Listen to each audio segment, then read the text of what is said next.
ቤተ ክርስቲያን ይሄን ሁሉ ሰው የሰበሰበችው በምክንያት ባላማ ነው፣ በልማድ አይደለም። አዎ እኛ የጊዮርጊስን በዓል የመሳሰሉትን የሰማዕታትን በዓል የቅዱሳንን በዓላት የመላእክትን በዓላት በመናከብር ጊዜ ፍጡር እያመለክን እንዳይመስላችሁ። እግዚአብሔር በፍጡራኑ ላይ አድሮ ምን ስራ እንደሰራ ልንማር ነው። መንክር እግዚአብሔር በላይ ለቅዱሳኒሁ፣ እግዚአብሔር በቅዱሳን ላይ ድንቅ ነው።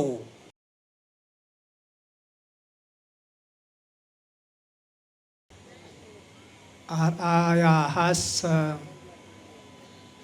አሃዊነ ለትዕግስተ ተጽናስክሙ ብክሙ ነቢያት እለተናገሩ ቃለ እግዚአብሔር።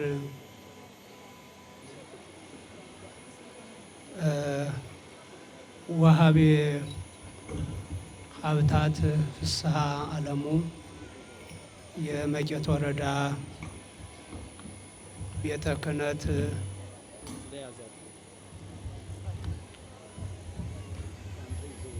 ዋና ስራ አስኪያጅ፣ ሊቃውንተ ቤተ ክርስቲያን፣ ካህናት፣ ዲያቆናት፣ እግዚአብሔር በቅዱስ ጊዮርጊስ ሕይወት ላይ ያደረገውን ድንቅ ነገር ለማስታወስ ለማሰብና ለማመስገን ከተለያየ አቅጣጫ የመጣችው ምዕመናን አባቶቻችን፣ ወንድሞቻችን፣ ምዕመናት፣ እናቶቻችንና እህቶቻችን በልዑል እግዚአብሔር ፍጹም ሰላም እንደምን ከረማችሁ? እንደምን ሰነበታችሁ? እንደምን ዋላችሁ? አሜን። ሁላችንንም በረድኤት ያልተለየን በመለኮታዊ ጥበቃውም የጠበቀን የሁላችን አስገኝ መጋቢና ጠባቂ የሆነው አምላካችን አምላከ ቅዱስ ጊዮርጊስ እግዚአብሔር በድጋሚ ይመስገን። አርአያ ሀሰ አሃዊነ ለትዕግስተ ተጽናስክሙ ብክሙ ነቢያት እለተናገሩ ቃለ እግዚአብሔር። ይህን ቃል የምናገኘው የጌታችን የመድኃኒታችን አገልጋይ የሆነው ቅዱስ ያዕቆብ በጻፈው መልእክቱ ምዕራፍ 5 ከቁጥር 10 ላይ ነው የምናገኘው። አማርኛውን መጽሐፍ ቅዱስ ስናይ ያስቀመጠው ወንድሞች ሆይ የትዕግስትና የመከራ ምሳሌ የሆኑትን በጌታ ስም የተናገሩትን ነቢያትን ተመልከቱ የሚል ቃል ነው የምናገኘው በአማርኛ። ሰማችሁኝ? ምንድን ነበር አልኩ? ስሙኝ ሁላችሁም። ያው ይሄንን ቃል ይሄንን አረፍተ ነገር ለምን ከታላቁ ቅዱስ መጽሐፍ ለይቼ እንደተናገርኩት እንድንረዳዳ ቃሉን ያዙት። ወንድሞች ሆይ በሉ እስቲ ሁላችሁም። የትዕግስትና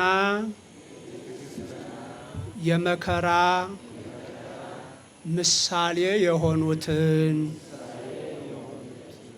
በጌታ ስም የተናገሩትን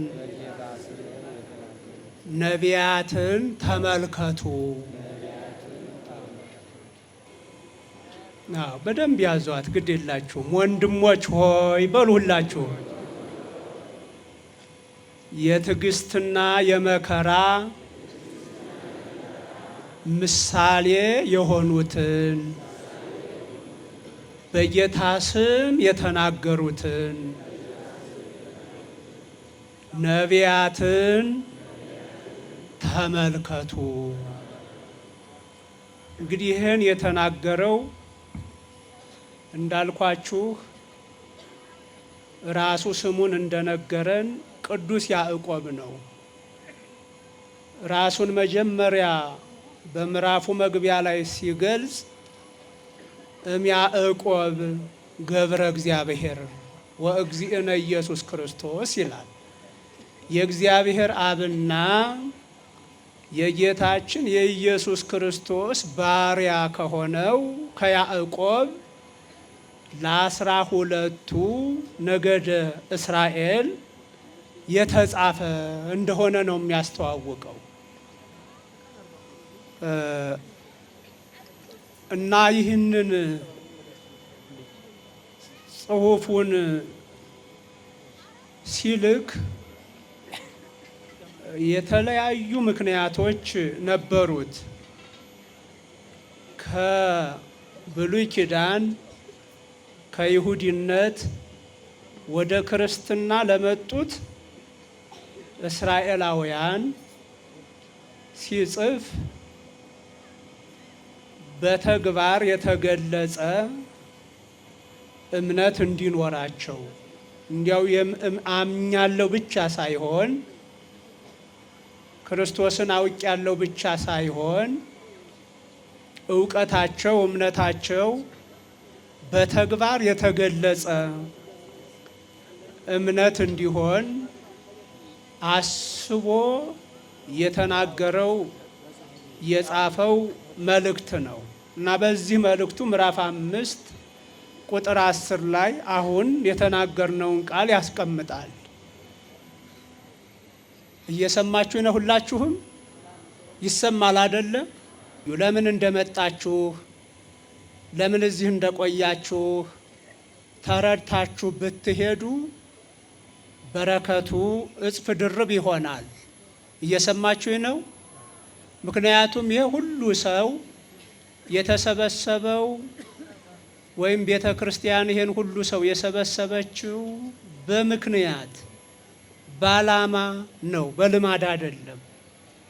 በልማድ ስላልተሰበሰባችሁ በዓላማ ስለተሰበሰባችሁ ዓላማችሁ እንዲጠነክር ዓላማችሁ ከግብ እንዲደርስ ሂደት ላይ ምን ማድረግ እንደሚገባን ተገንዝባችሁ ብትሄዱ የበለጠ ዋጋችሁ የምታገኙት በረከት እጥፍ ድርብ ስለሚሆን ትንሽ ታግሳችሁ እዚሁ ቆዩ። ስለ ክርስትና ብዙ ከመጻፉ በፊት ስለ ክርስትና ብዙ ትምህርት ከማስተማር በፊት ያስተምሩ ይጽፉ የነበሩ ሐዋርያት 70 አርድእት ብሉይ ኪዳንን ምሳሌ እያደረጉ የብሉይ ኪዳንን ምእመናን የብሉይ ኪዳንን የሃይማኖት መሪዎች አራያ እንድናደርግ ምሳሌ እንድናደርግ እያሳሰቡ ይጽፉ ነበረ። ስለዚህ ይህ ቅዱስ ያዕቆብም ሲጽፍ ወንድሞች ሆይ የትዕግስት ልብ በሉ፣ የትዕግስት የመከራ ምሳሌ የሆኑትን በጌታ ስም በጌታ ቃል ያስተማሩትን የተናገሩትን ነቢያትን ተመልከቱ፣ ነቢያትን ተመልከቱ ይል ነበረ። ምክንያቱም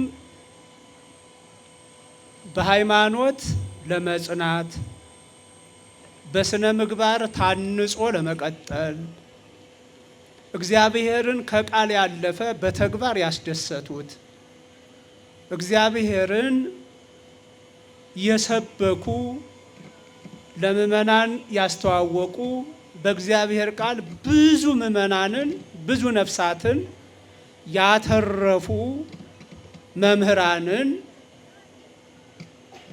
መገንዘብ፣ ማስታወስ፣ ማሰብ በእምነት ጠንካራ እንድንሆን በተግባር የተገለጸ እምነት እንዲኖረን አምኛለሁ ከማለት ባሻገር በእምነት በትክክል በተግባር በትክክል የተገለጸ እምነት ማንነት እንዲኖረን ይጠቅማልና አባታችን ቅዱስ ያዕቆብ የብሉይ ኪዳን ነቢያት ስለ ክርስቶስ መውረድ መወለድ ስለ ክርስቶስ አዳኝነት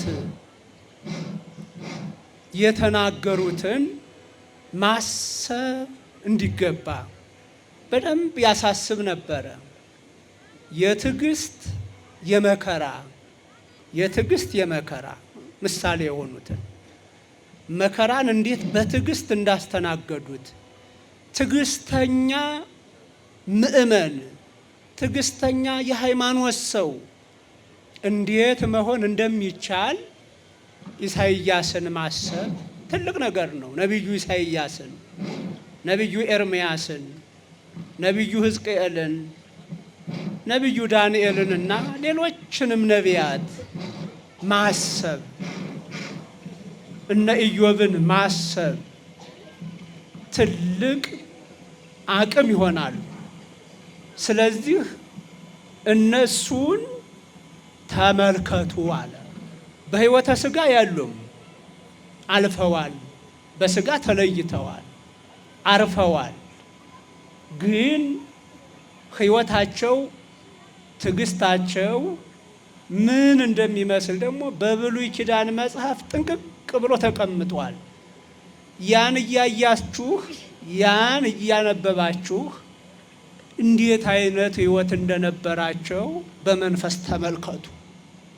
በሥጋ ከኛ ጋር ባይኖሩም በሥጋ በመካከላችን ባይገለጹም ግን እያነበባችሁ ሕይወታቸው ምን ይመስል እንደነበረ ትዕግስታቸው ምን ይመስል እንደነበረ ተመልከቱ፣ አስተውሉ እያለ ያሳስባቸው ነበረ። አሁን ዛሬ ቤተ ክርስቲያናችን የሰበሰበችን እንዲሁ ነው። የትዕግስት የመልካም ፍሬ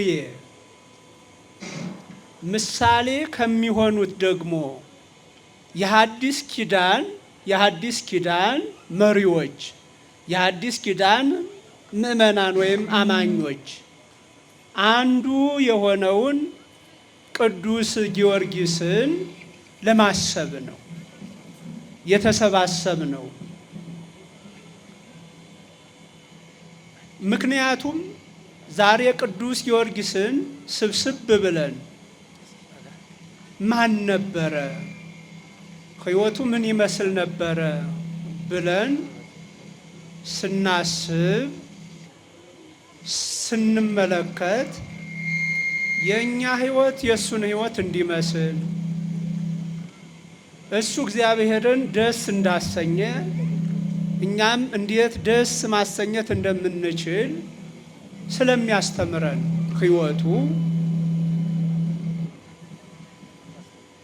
ስለሚያስተምረን ሕይወቱ ለዚህ ዓላማ ቤተ ክርስቲያን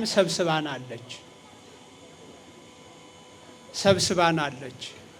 ልክ ያዕቆብ እነ ጊዮርጊስ በሌሉበት ዘመን ሌሎችም የሐዲስ ኪዳን ሰማዕታት ባልነበሩበት ዘመን ብሉይ ኪዳን ላይ የነበሩትን ጥሩ የሃይማኖት ተምሳሌቶች መሪዎችን ተመልከቱ እያለ ያሳስብ እንደነበረ አሁን ደግሞ በሐዲስ ኪዳን በዘመነ ሐዋርያት፣ በዘመነ ሐዋርያውያን አበው፣ በዘመነ ሰማዕታት፣ በዘመነ ሊቃውንት ከዛም በኋላ እስካሁን ድረስ እስካለነው ድረስ የተነሱትን የእምነት አርበኞች እንድናስባቸው እንድንመለከታቸው ቤተ ክርስቲያን እንዲህ አይነት በዓል አዘጋጅታ ሰብስባናለች። ለዚህ ዓላማ ነው የተሰባሰብነው። እየሰማችሁ ነው? ስለዚህ አሁን ጊዮርጊስን ብንመለከተው ምንድነው የሚያስተምረን? ከሱ የምንማረው ምንድነው ብንል በጣም ብዙ ነገር ነው የምንማረው። እንደምናውቀው ቅዱስ ጊዮርጊስ ክርስቲያን ነኝ ብሎ መጥራት ራስን ማስተዋወቅ በማይቻልበት በዘመነ ሰማዕታት መገባደጃ ላይ የነበረ ክርስቲያን ወጣት ነው። ያ ዘመን እኔ ክርስቲያን ነኝ ብሎ መጥራት ትልቅ ወንጀል የሆነበት ትልቅ ኃጢአት ሆኖ ይታይ የነበረበት ዘመን ነው። ያ ዘመን ማለት ከ160 ዓመተ ምህረት እስከ 312 ዓመተ ምህረት ድረስ ያለው ዘመነ ሰማዕታት የምንለው የሮም መንግስት ክርስቲያኖችን እያሳደደ እንደ በግ የሚያርድበት፣ እንደ ሽንኩርት የሚከረትፍበት፣ በእሳት የሚያቃጥልበት ዘመን ነው ያ ዘመን ማለት። በዛ ዘመን መገባደጃ ላይ በ277 ዓመተ ምህረት ተወልዶ በምድረ ፍልስጤም በልዳ አካባቢ ያደገው ቅዱስ ጊዮርጊስ የሚገርም ምስክርነት ነው ያሳየው በዛ ዘመን። እንግዲህ ይሄ ሰማዕት የተወለደው ምድረ ፍልስጤም፣ የተለየ ስሙ ደግሞ ልዳ የሚባል አካባቢ የተወለደ ሰማዕት ነው። አባቱ የታናሽ እስያ ወይም በአሁኑ አጠራር የቱርክ ሰው ነው። ቀጰዶቅያ ከምትባል ከቱርክ ግዛት የመጣ ለስራ ወደ ፍልስጤም ሀገር የመጣ ሰው ነው። ዞሮንቶስ የምንለው አባቱ ከእናቱ ከቴዎብስታ ጋር ተገናኝተው እህቶቹን ማርታን፣ እስያን እሱን ወለዱ።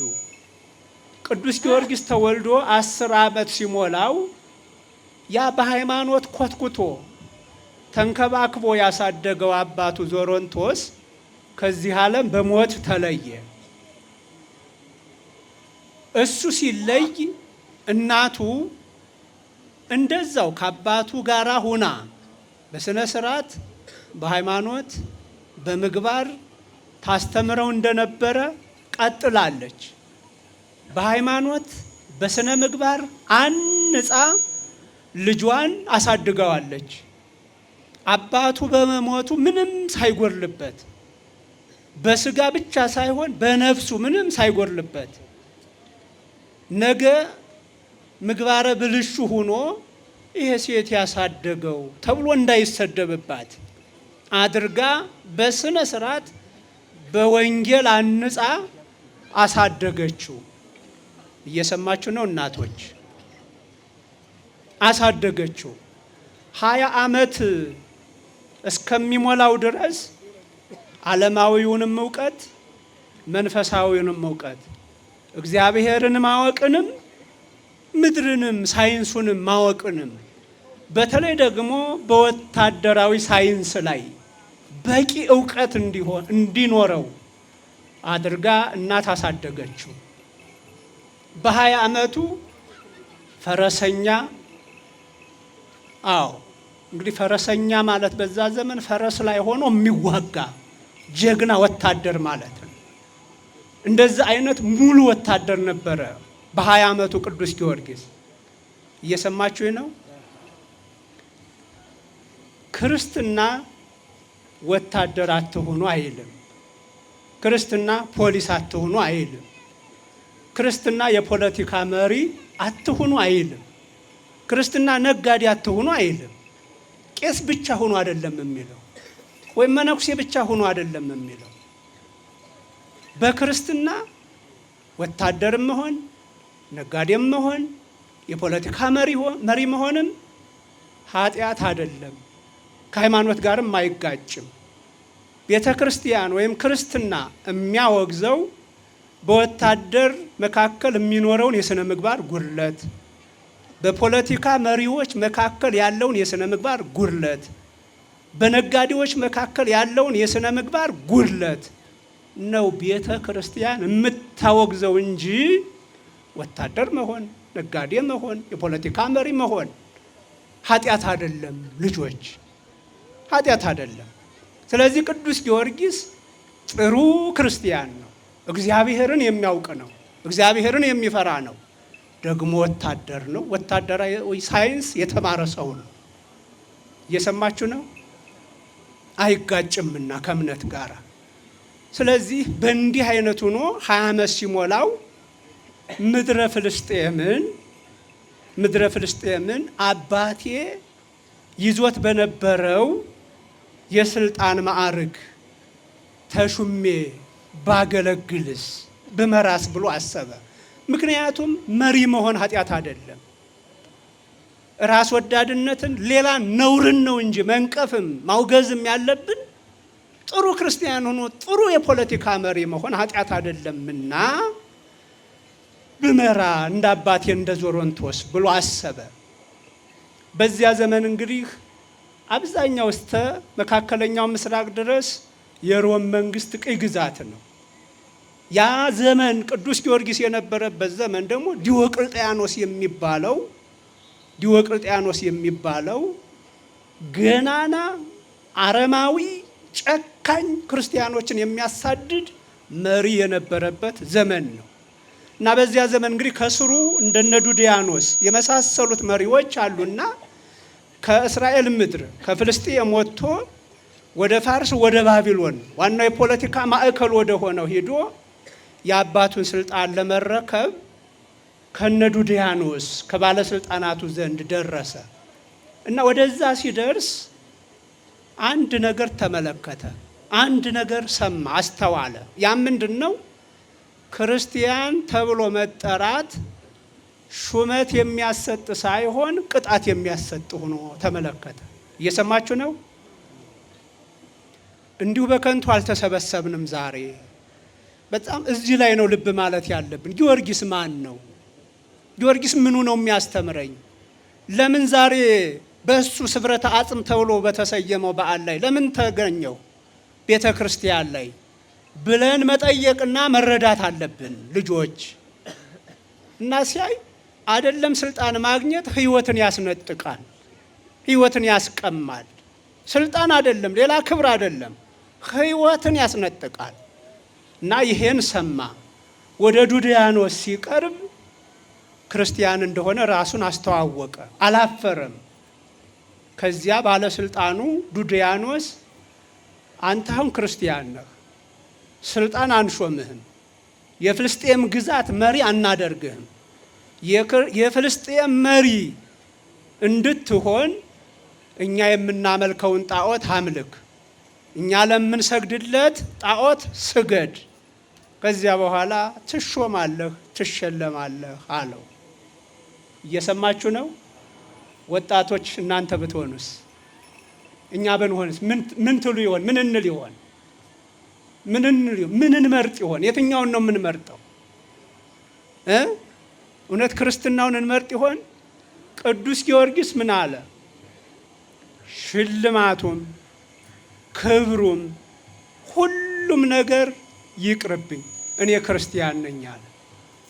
ክርስቲያን ከሆንክ ሹመት አልሰጥህም ብቻ አይደለም፣ እንዲያውም በልዩ ልዩ መከራ ትሰቃያለህ፣ በተለያየ ቅጣት ትቀጣለህ፣ ህይወትህን ታጣለህ አለው።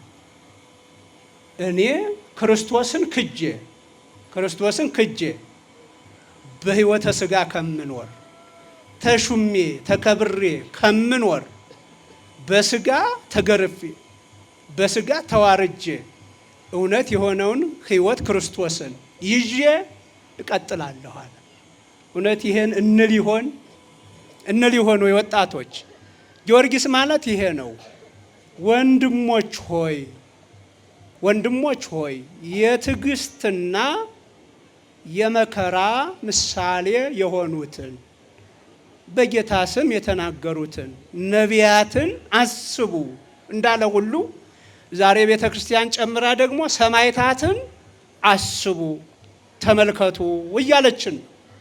እንዲህ አይነት ወጣት ነበር በ20 ዓመቱ ይሄ ልያዝ ልሾም የሚባልበት እድሜ ክልል ነው። ያክልል እንግዲህ የእድሜ ክልል ስለ ገንዘብ ስለ ሹመት ብዙ ወጣቶች የሚሳሳቱበት ዘመን ነው ያ እድሜ ክልል ተመልከቱ። እኔ ግን ክርስቶስን ይዤ እቀጥላለሁ፣ መከራውን ሁሉን ነገር ስለ ክርስቶስ እሸከማለሁ ብሎ በዚያ አስቸጋሪ ዘመን የቁርጥ ቀን የቤተ ክርስቲያን ልጅ ሆኖ የተገኘ ምስክር ነው ቅዱስ ጊዮርጊስ ማለት ምእመናን። ከዛ በኋላ የደረሰበትን መከራ በእውነት መዘርዘር አንችልም በዚህ አጭር ጊዜ ውስጥ። የቅዱስ ጊዮርጊስን የተጋድሎ ስራ በዛች 7 ዓመት ሙሉ የፈጸመውን ገድል በዚህች አጭር ደቂቃ መተንተን አንችልም። እንደው ጥቅልል አድርገን ተሰቃየ ብለን ብናልፈው ነው እንጂ። ከዛ በኋላ ዱድያኖስ ተቆጣ። የተለያየ መከራ ደረጃ በደረጃ ወጣበት። የመጀመሪያ ጫማ አዘጋጀ። ቅድም ሊቃውንቱ ሲናገሩ እንደሰማችሁት ወአዘዘ ዱድያኖስ ንጉሥ ይግበሩ ሎቱ አሳይነ ዘሐፂን፣ ከብረት የተሰራ እሾሁ እግራችን የሚያርፍበት ውስጡ ላይ ልክ ምስማሩ ወደ ላይ እንዲህ ብሎ የተቸከለ እግሩን ሲያስገባ ቀጥታ ምስማሩ ላይ ነው የሚያርፈው። እንዲህ አይነት ጫማ እንዲያዘጋጁለት ዱድያኖስ ንጉሥ አዘዘ ነው የሚለው። የትዕግስት የመከራ ምን የሆኑትን ነው ያልነው? ምሳሌ የሆኑትን አያችሁ ወጣቶች። ለሃይማኖት እንኳንስ ስልጣንን እንኳንስ ሌላውን ትርፍ ነገር ሕይወትን እስከ ማጣት ድረስ መቆም፣ እንዲያው በነፈሰው አለመንፈስ ጠንካራ መሆንን ነው የሚያሳየው እንግዲህ። እና እንደዛ አይነት ጫማ ተሰጠውና እግሩ ቀጥታ ጫማው ውስጥ ሲገባ ምስማሩ ላይ ነው የቆመው፣ ምስማሩን የተሰገሰገበት። እና ቅድም ሊቃውንቱ እንደሰማችኋቸው ዱድያኖስ እንዲህ አዘዘ። ያን ጫማ አደረጉለት። ወአስተስአንዎ አጫሙት፣ ወአስተስአንዎ አጫሙት። ወሶበ ስእነ ሰጊረ ድቡ ተሆረ። እና ቁሞ መሄድ ሲያቅተው እንዲህ ብሎ አጎንብሶ በእጁ እየዳኸ መሄድ ጀመረ ይላል። ለምንድን ነው ይሄ ወጣቶች? ለምንድን ነው ንገሩኝ? ለምንድን ነው እንዲህ የሆነው? ለምኑ ነው? ለሃይማኖቱ ነው። ሰርቆ አይደለም፣ ቀምቶ አይደለም፣ የአባወራ ሚስት ቀምቶ አይደለም። ለእምነቱ ቆሞ ነው። ለሰማያዊው መንግስት ነው። የማያልፈውን ዓለም ለመውሰድ ነው። ዛሬ ብዙ የምንታሰር እንኖር ይሆናል። ግን ለምንድን ነው? በእውነት በሃይማኖታችን ነው ወይ? ጊዮርጊስ ማለት ግን እንዲህ የሆነ ሰው ነው። ይሄ ብቻ አይደለም። በዚህ አልሞት አለ ቅዱስ ጊዮርጊስ። እንደ አምላኩ ሰቀሉት። በሰቀሉትም ጊዜ እፎ ኢይሄሊ ከመ አምላኬ የተሰቅለ ዲበ ዕፀ መስቀል። እንዴት እኔ አሁን ተሰቅዬ መከራ ቢገጥመኝ ምን ይደንቀኛል? እፎ ኢይሄሊ ከመ አምላኬ የተሰቅለ ዲበ ዕፀ መስቀል። አምላኬ ፈጣሪዬ ለሰው ልጆች ሁሉ ብሎ በመስቀል ላይ እንደተሰቀለ እንዴት አላስብም? ምንም ማለት አይደለም ለሃይማኖቴ አለ። እየሰማችሁ ነው ወጣቶች? ወንድሞች ሆይ የትዕግስትና የመከራ ምሳሌ የሆኑትን በጌታ ቃል በጌታ ስም ያስተማሩትን እነማንን ተመልከቱ? እነማንን ተመልከቱ? ነቢያትን። አሁን ደግሞ ማንን ነው የምንመለከተው? ነቢያት እንዳሉ ሆኖ ደግሞ ሰማዕታትን ተመልከቱ እያለችን ነው ቤተ ክርስቲያን። እንዲህ ሆኖ ቻሉ። በዚህም ሙቶ ተነሳ። በጣም የሚገርም ነው። በጥቅሉ 3 ጊዜ ሙቶ 3 ጊዜ ተነስቷል።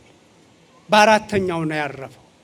በተለይ በዚህ ቀን አሁን ስብረተ አጽሙ በምንለው ስብረተ አጽም ማለት ምን ማለት መሰላችሁ?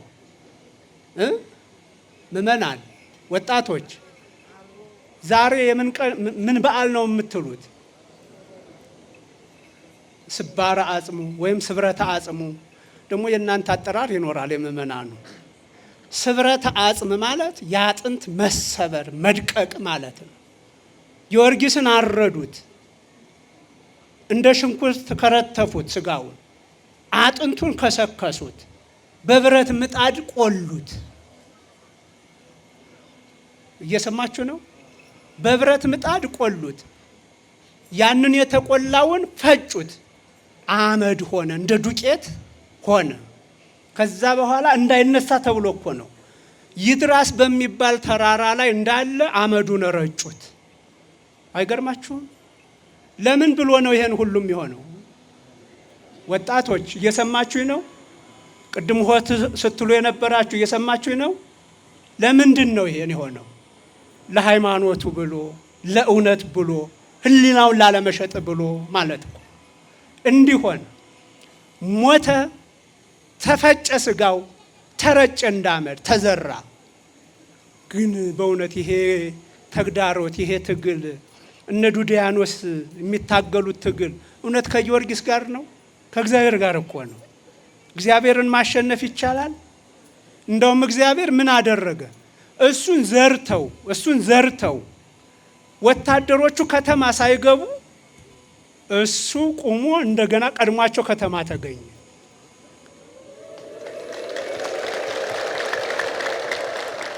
እንዲያውም በዚህ ጊዜ ያ አመዱ አርፎበት የነበረው ስጋው ተረጭቶ ቅጠል ላይ፣ ዛፍ ላይ፣ እንጨት ላይ፣ ድንጋይ ላይ አረፈ። በየድንጋዩ በየቅጠላ ቅጠሉ ላይ በየእንጨቱ ላይ ጊዮርጊስ ቅዱሱ ለእግዚአብሔር፣ ጊዮርጊስ ሰማዕቱ ለእግዚአብሔር፣ ጊዮርጊስ የእግዚአብሔር ምስክር ነው፣ ጊዮርጊስ በእግዚአብሔር ዘንድ የከበረ ነው አሉ። እንጨቶቹ፣ ቅጠሎቹ፣ ድንጋዮቹ። ግሩም አይደል? እያሰላሰላችሁ ነው? አሁን ብሎ ነው ትሉ ይሆናል እኮ ዛፎቹ ላይ እንዲህ ተጽፎ ተገይቶ ነው ልትሉ ትችሉ ይሆናል። እግዚአብሔር የሚሳነው አለ? የሚሳነው ነገር የለም። ልብ በሉ። እግዚአብሔር ሲል እንስሳትን ያናግራል በሰው አንደበት። ለምሳሌ የበለዓምን አህያ አስቧትማ። በለዓም የሚባለው ሟርተኛ የሚመላለስባት አህያ ነበረች፣ እንደ በቅሎ የምታገለግለው እና አንድ ጊዜ አትርገም የተባለውን እስራኤልን ቅዱሱን ሕዝብ ሊረግም ሲሄድ መልአክ ሰይፍ ይዞ ለአህያዋ ታያት። ለሱ ያልታየውን አህያዋ አየች፣ ለሰውየው ያልታየችውን እና አልሄድም አለች። ሂጂ እያለ ይደበድባታል። አልሄድም አለች። ጎድን ትሄዳለች። መልአኩ ሰይፍ ይዞ መንገድ ላይ እያየች ስለሆነ ከበለዓም አህያይቱ ተሽላ መልአክ እያየች ማለት እኮ ነው። መልአክ እያየች እዛ ይደበድባታል። የመጨረሻ ወረደና 3 ጊዜ ደበደባት። እዛ አህያይቱ ምን አለች መሰላችሁ? ለምንድን ነው የምደበደበኝ? አይገርምም? ይሄ እንግዲህ ተረት አይደለም፣ አፈ ታሪክ አይደለም። ኦሪት ዘኍልቍ ምዕራፍ 22 ላይ ተጽፎ የምናገኘው ነው። ቅዱሱ ታላቁ መጽሐፍ ላይ ማለት ነው። ለምንድን ነው የምደበድበኝ? እንዴ ሁልጊዜ ልሂድ ወዳልክበት ሁሉ ተሸክሜህ እምሄድ አልነበርኩም ወይ? ለምንድን ነው የምደበድበኝ ስትለው ሰይፍ ኑሮ ቢሆንስ በሰይፍ በቆረጥኩሽ ነበር አለ። አህያቱ ጋር እየተነጋገረ እዛ መልሳ ምን አለችው? እኔ መሄድ አለመቻሌን ልንገርህ፣ በፊቷ ሰይፍ የያዘ መልአክ ቆሞ ነው። የሚገርም እኮ ነው። አሁን ቅጠሉ ጊዮርጊስ ቅዱስ ነው፣ ጊዮርጊስ ሰማዕት ነው፣ ጊዮርጊስ እውነተኛ ምስክር ነው ብለው ተናገሩ ብንል ተረታ ተረት እንዳይመስላችሁ። ለእግዚአብሔር የሚሳነው ነገር አለ? የለም። ሰው ለእግዚአብሔር ሕይወቱን በሰጠ ቁጥር ሰው ባይመሰክርለት እንኳን ድንጋዮች ይመሰክራሉ፣ እንጨቶች ይመሰክራሉ። መሰከሩለት ጊዮርጊስ ማን እንደሆነ። ይሄ ሰማዕት ነው ዛሬ እየተከበረ ያለው እና ስብረተ አጽም የምንለው በዚህ ምክንያት ነው። አጥንቱ ደቆ ተቃጥሎ የተፈጨበት ቀን ስለሆነ ማለት ነው።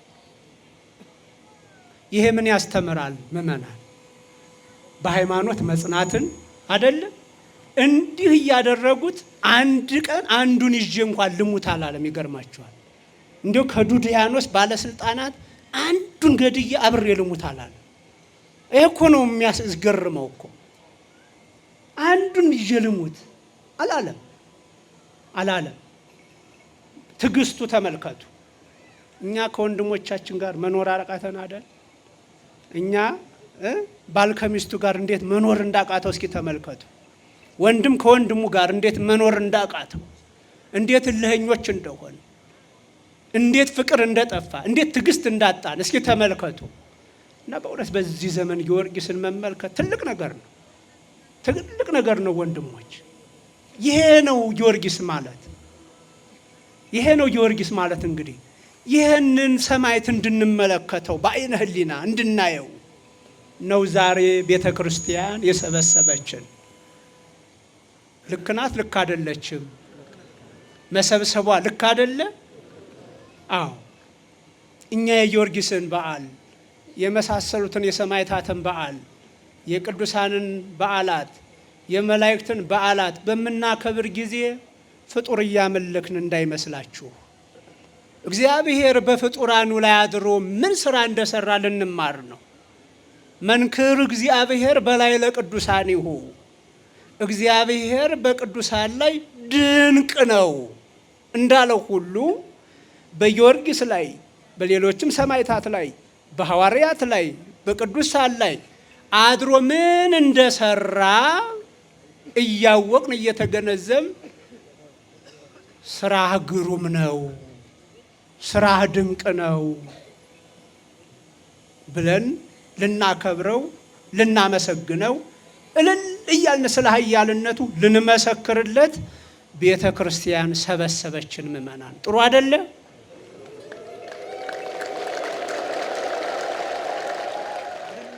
ይሄ ነው እንግዲህ።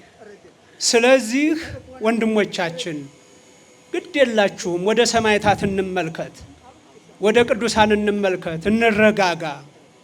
ወደ ሰማዕታቱ እንመልከት፣ ወደ ሃይማኖት ጀግኖቹ።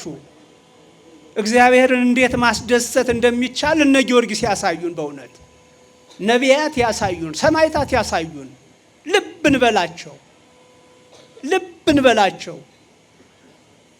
አው ዝም ብለን መተን የምንበተንበት በዓል አይደለም፣ ወይም ለዘፈን ለጭፈራ የተሰበሰብንበት ቀን እንዳይመስላችሁ። እግዚአብሔርን ያደረገውን እያወቅን እየተረዳን ልናመሰግነው። ኃያል ነህ፣ ግሩም ነህ፣ ሁሉን ቻይ ነህ። በጊዮርጊስ ላይ ይሄን አድርገሃል። በጊዮርጊስ ላይ አድረህ ይሄን ድንቅ ስራ ሰርተሃል። የሚሳንህ የለም። የጊዮርጊስ አምላክ የእኛም አምላክ ነህ እያልን ልንዘምርለት ነው የተሰበሰብነው። እግዚአብሔር ከሁላችን ጋር ይሁን። የሰበሰበን የጊዮርጊስ አምላክ እግዚአብሔር ይመስገን።